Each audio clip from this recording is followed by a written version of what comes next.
Estamos de volta com o Gazeta Entrevista Especial de cobertura das eleições, hoje entrevistando o candidato ao Senado pela coligação Produzir para Empregar, Roberto Duarte Júnior, do Partido da Mobilização Nacional. É uma sequência de entrevistas que estamos fazendo. Ele é o nosso primeiro convidado. E, candidato, agora sobre um tema relevante, educação. Há um entendimento em boa parte da sociedade brasileira de que o país não vai avançar se não houver investimentos maciços na educação. Como é que o senhor vê esse tema, em especial isso aqui no estado do Acre? Olha, o tema é muito bom, principalmente se falando de educação. Eu quero até retornar um pouco atrás do que nós estávamos falando, quando eu falava da redução da maioridade penal. A gente não pode só cobrar dos nossos jovens. E eu vou defender lá no Senado da República, se Deus quiser, que o jovem com 16 anos de idade ele tenha condições de tirar a sua carteira nacional de habilitação. Por quê? Porque com isso ele terá condições de procurar o seu primeiro emprego com mais qualificação, melhor qualificado para buscar o seu primeiro emprego. Com relação à educação, com certeza, Rogério, nós temos que melhorar os nossos investimentos. Nós temos que trabalhar mais a reforma nessa situação. Por quê? Veja bem, hoje os professores, só no estado do Acre, nós temos 16 mil professores. 12 mil professores são concursados e 4 mil são provisórios. Nós não podemos mais admitir isso. Nós temos que ter 16 mil professores ou mais, mas todos concursados, para que eles venham trabalhar de maneira melhor, maneira honesta, da melhor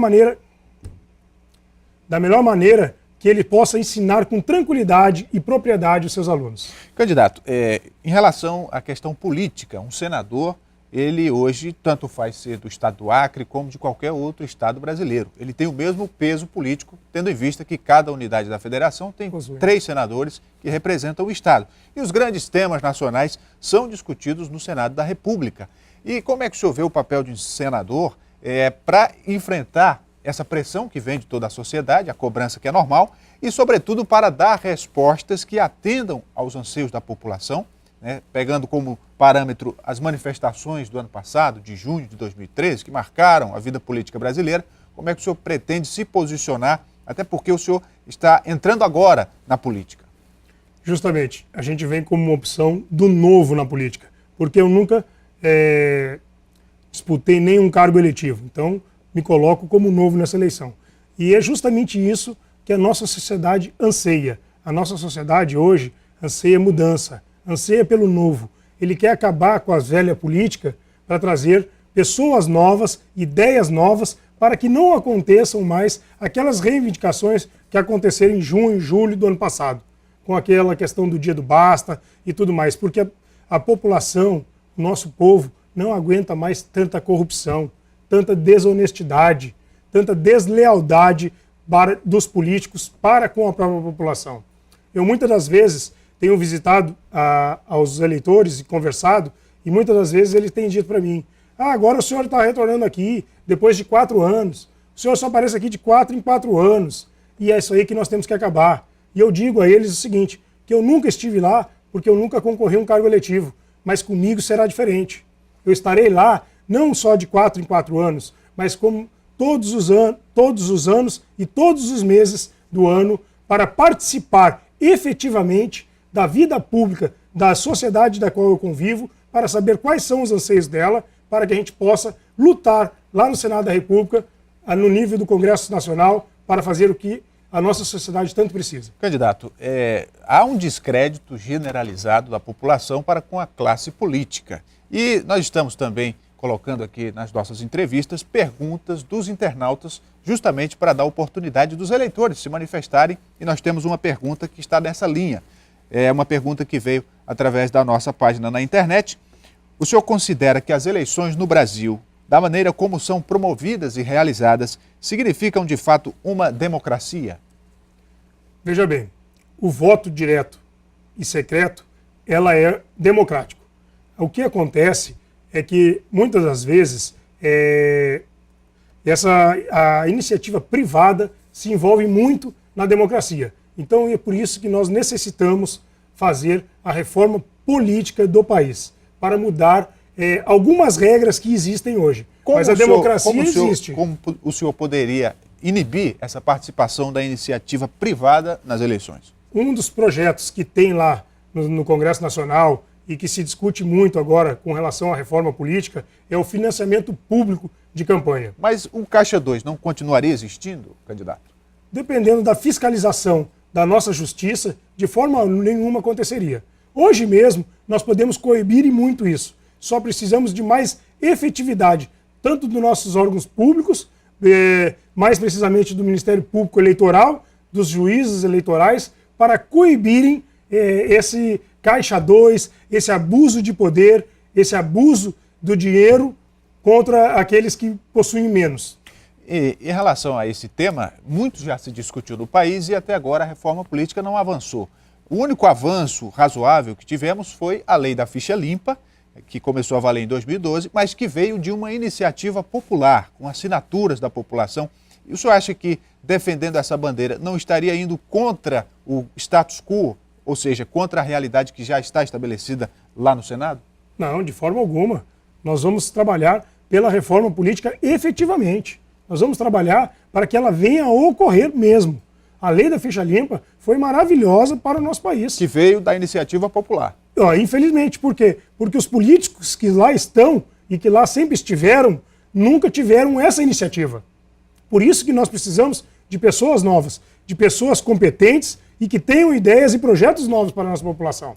Em relação ainda a essa questão macro, o senador tem papel fundamental na definição das políticas nacionais e da relação do Brasil com outros países. Nós vivemos num estado de fronteira e nós temos sentido os problemas na pele em relação a essa política de diplomacia, de intercâmbio. Como é que o senhor avalia a nossa condição? O que um senador pode fazer para melhorar nesse aspecto a nossa realidade?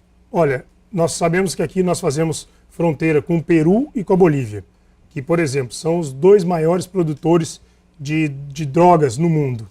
E isso fragiliza muito a nossa fronteira. Nós temos que, lá no Senado da República, buscar reforçar, primeiramente, o fechamento dessa nossa fronteira. Investindo em infraestrutura para a nossa Polícia Federal, investindo no melhoramento estrutural deles e trazendo o maior efetivo da Polícia Federal para que nós possamos fechar a nossa fronteira para fiscalizar. Que a gente faça a fiscalização de todos aqueles que entram e saem do nosso país para que acabe imediatamente com a entrada de drogas, com o tráfico de pessoas, com o tráfico de armas que existe hoje. E com relação à diplomacia, nós podemos também ter um melhoramento com os dois países, principalmente aqui no estado do Acre, tanto com o Peru como a Bolívia, para que a gente possa dialogar com eles para fazermos uma união para o desenvolvimento desses três países aqui que fazem fronteira, Brasil, Peru e Bolívia. Em relação ao potencial econômico dessa região, há defensores de um projeto de intercâmbio comercial. Como é que o senhor enxerga esse aspecto? Olha, eu vejo como muito bom, principalmente para o estado do Acre. Esse intercâmbio econômico, produtivo, entre Peru, Brasil e Bolívia é essencial para o desenvolvimento do estado do Acre hoje. Em relação a uma situação que aconteceu esse ano e que penalizou o estado do Acre, a enchente do Rio Madeira, que isolou o estado do resto do país, porque a BR-364 foi interrompida. E dentro dessa questão tem a ponte do Rio Madeira, que é uma reivindicação antiga do estado e que nunca se concretizou. O senhor acha que, como senador, pode colaborar em alguma coisa? É obrigação dos parlamentares federais do estado do Acre, não só os senadores como os deputados federais, de lutarem pela construção da ponte do Rio Madeira. Eu, há dias atrás, já dei uma entrevista justamente falando sobre isso. Serei um árduo, um forte defensor da construção da ponte do Rio Madeira. E disse mais, Rogério, disse mais, telespectador, que enquanto não começarem as obras da ponte do Rio Madeira, eu, no Senado da República, dormirei, se for preciso, lá na frente da casa do próximo presidente da República, até iniciarem essas obras. E isso tem que ser uma reivindicação do senador da República, dos deputados federais, e isso é obrigação nossa, para que a gente tenha um elo efetivo de ligação com o restante do país. Nós não podemos estar submetidos hoje ao império da balsa que lá impera atualmente. Nosso tempo está caminhando para o final, candidato. E uma última pergunta, em linhas gerais, como é que o senhor avalia a atuação do Senado brasileiro e, em sendo eleito, o que o senhor pretende mudar na casa legislativa mais alta do país? Olha, eu vejo que o Senado tem um papel fundamental para a democracia brasileira, um papel fundamental para o governo brasileiro, e nós precisamos lá somente constituir leis. Nós temos que criar novas leis, nós temos que atualizar as nossas leis. Veja bem, nós falamos muito aqui sobre lei penal. A lei penal, ela tem especificação do Senado da República. Ela é um dever somente do Senado da República. É a gente que tem que ir lá modificar essa legislação. Nós temos que ir lá atualizar essa legislação. E nós estamos dispostos a isso, como advogado, há 15 anos, trabalho com leis, como disse no início do programa, e quero lá melhorar a nossa legislação, tanto penal quanto a nossa legislação, para que todo o executivo venha se desenvolver melhor no nosso país. O seu tempo se esgotou, candidato. O senhor agora tem 1 minuto para suas considerações finais. Bom, eu gostaria de agradecer mais uma vez a oportunidade de estar aqui, agradecer ao telespectador por nos assistir e dizer a vocês, eu tenho andado nos 22 municípios do estado do Acre, em todos os bairros da capital, junto com o meu candidato a governador, Bocalon, e tenho dito às pessoas que nos deem um voto de confiança, de credibilidade, para que a gente possa mudar o estado do Acre. Eu tenho dito mais, o Roberto Duarte, que aqui vos fala hoje, representa um novo na política acreana, por nunca ter disputado uma eleição. E Bocalon e Henrique Afonso representam a mudança que o estado do Acre precisa e necessita para mudar. Conto com vocês e gostaria muito de ter um voto de vocês. Muito obrigado, candidato Roberto Duarte Júnior, do Partido da Mobilização Nacional. Assim nós encerramos a entrevista com ele, que foi o nosso primeiro convidado nesta sequência de entrevistas com os candidatos a senador que faremos a partir de hoje e nas próximas 3 semanas, sempre às quintas-feiras. Para você que nos acompanhou até agora, muito obrigado por sua audiência, um forte abraço. O Gazeta Entrevista volta amanhã.